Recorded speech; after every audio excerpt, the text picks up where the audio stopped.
It's Ramsey Dewey over here in Shanghai, China. Welcome to this edition of Q&A with the Coach. Today we have a question from UniverseMan8008 who says, "So, you ever looked into Indian martial arts?" I have. But there's more to this question. He says, "There would be no Kung Fu without India." I'm going to dispute that. So, two parts of this question. What I've learned about Indian martial arts and whether or not there would be no Kung Fu without India, and his last part of this question. So now I want to go back further and find Ice Age combat arts. Who's with me? All right, so this guy wants to trace martial arts to prehistory. Well, there's a problem with tracing things to prehistory, is that there will be no historical documentation of it. Because the most difficult technology for human beings to master, it's not computers, it's not rockets, it's not interplanetary travel. It is the ability to record and preserve and transmit information over long periods of time. And so far, the best technology that humans have developed to record, preserve, and transmit information over long periods of time is inscribing data onto golden plates. Yep, NASA did it when they sent the Voyager spacecraft out into space seeking for new life and new civilizations in a distant star system. They inscribed information, pictures, recordings, data, etc. onto a golden plate. Why? Because it doesn't degrade. It's the highest technology we had. This is technology that ancient cultures across the world have used. We found golden plates with writings etched in them from Egypt, from Mesoamerica, from China, from the Middle East. And, yeah, man, even better recording technology than chiseling stuff onto stone, because stone eventually will wear away with the ebb and flow of time. Unfortunately, we don't have a lot of information etched onto golden plates about prehistoric martial arts. Because if it's etched onto an ancient record, it's historic. But did I ever look into Indian martial arts? Yes. I'm a martial arts nerd, so I try to look at every single martial art that I possibly can. And I don't know how to pronounce any of the martial arts of India because they have polysyllabic names. I remember one starts with a K. There was a wrestling style that kind of intrigued me.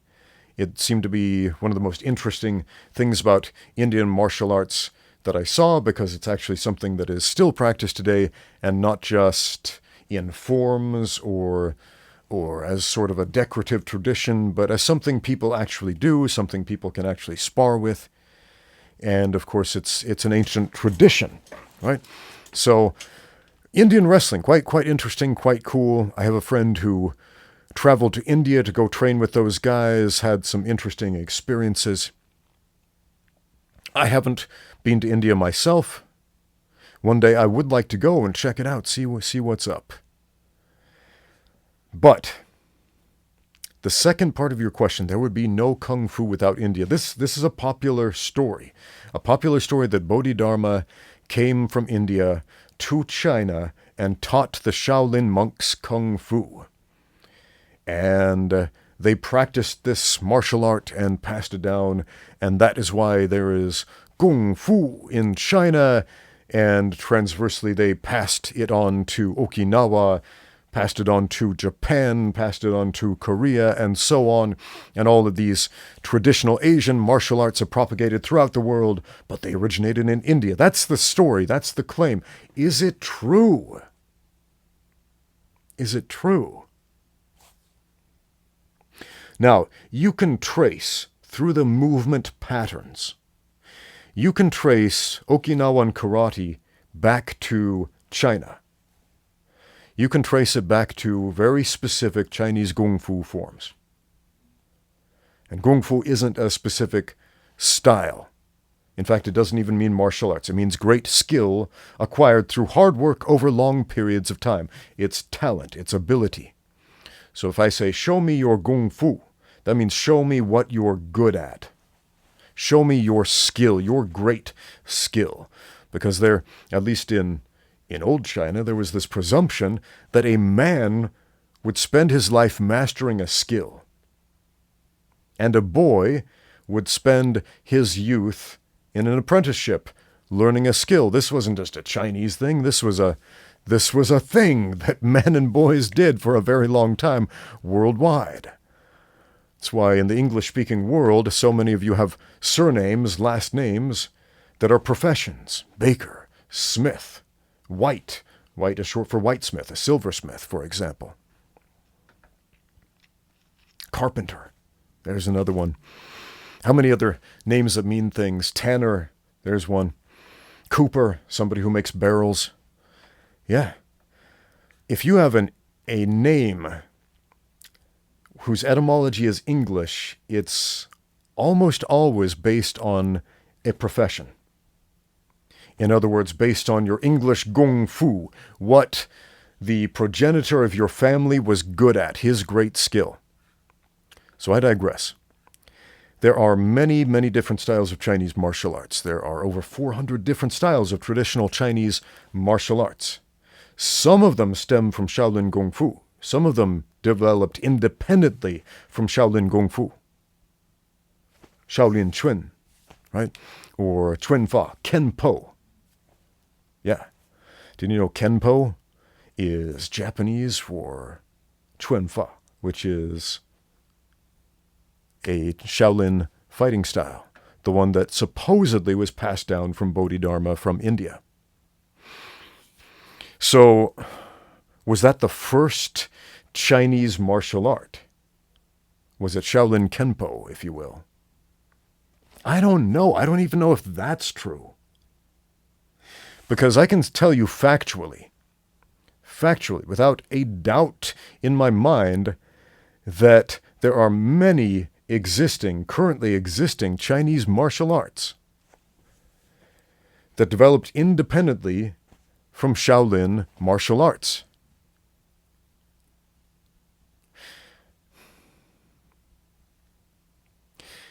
And what's even crazier about Shaolin history is that they didn't, even according to the story, they didn't even learn martial arts until well after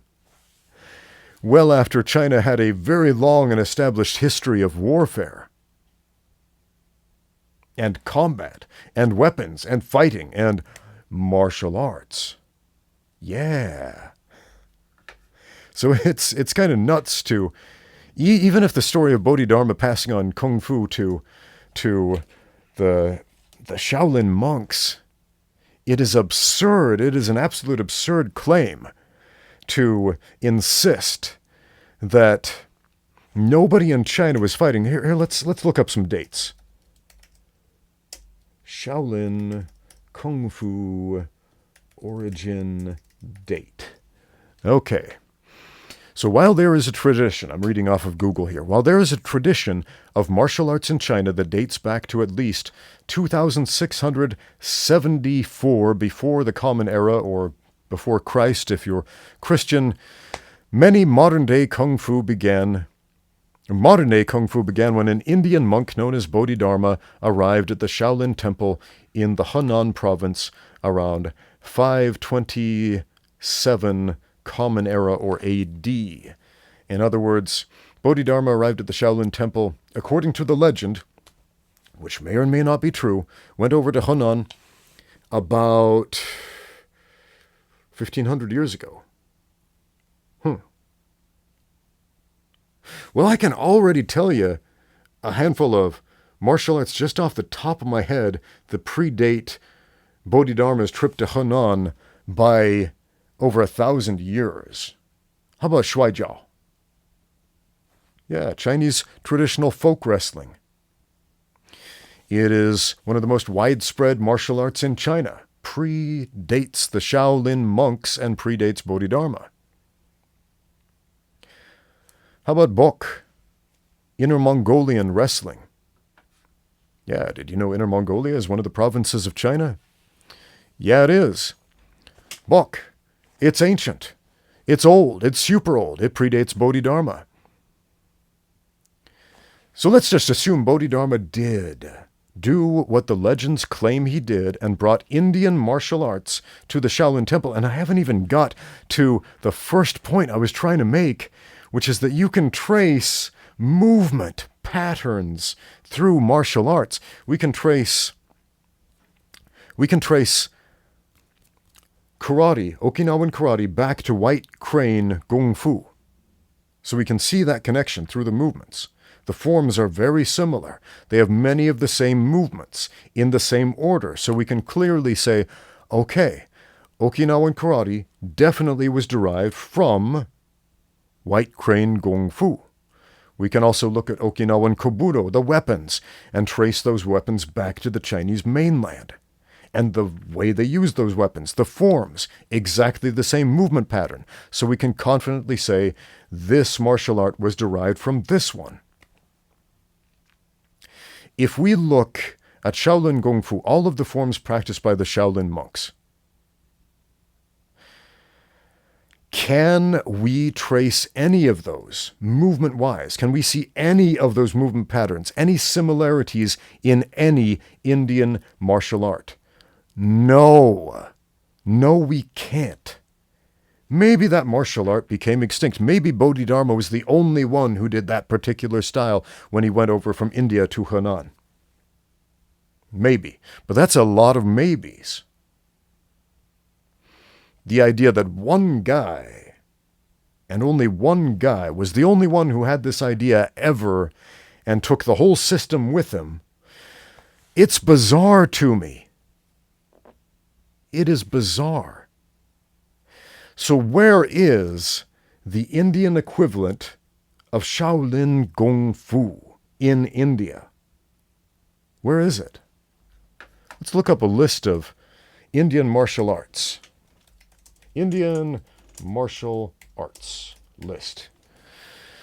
Okay, I can't pronounce any of these. We've got Kalaripayattu. Okay, we've got Silambam, Inubawan Wrestling, Huan La Long. Okay, I've seen video clips of all of these.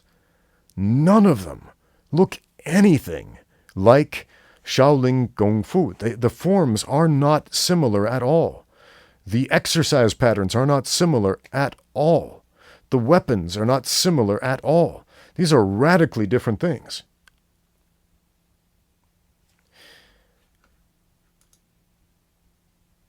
And let's look at the dates for just a minute. One of the most popular things cited is Kalaripayattu, and I'm butchering the name right here, but if you're from India or familiar with this style, you should at least probably know what I'm talking about. This is one of the oldest existing Indian martial arts that dates to the 12th century Common Era. In other words, it's about 800 years old. So, yeah, Shaolin Kungfu definitely did not come from Kalaripayattu. And we could look at some of the others. And, yeah, just from a succursal glance here, none of these styles, with the exception of traditional Indian wrestling, dates back anywhere close to the alleged date of the journey of Bodhidharma to the Shaolin Temple. They're much newer. And Bodhidharma's journey to the Shaolin Temple comes way, way after the development of many popular Chinese martial arts systems. So this claim is bogus. We've debunked it date-wise. We've debunked it technique-wise. And the fact that there was already a plethora of martial arts systems in China before Bodhidharma's arrival, and that we can clearly trace the lineage of these systems that exist today to their sources, so many of which are not the Shaolin Temple, it is laughable that this myth keeps being perpetuated as if it were a fact. It's a dumb myth.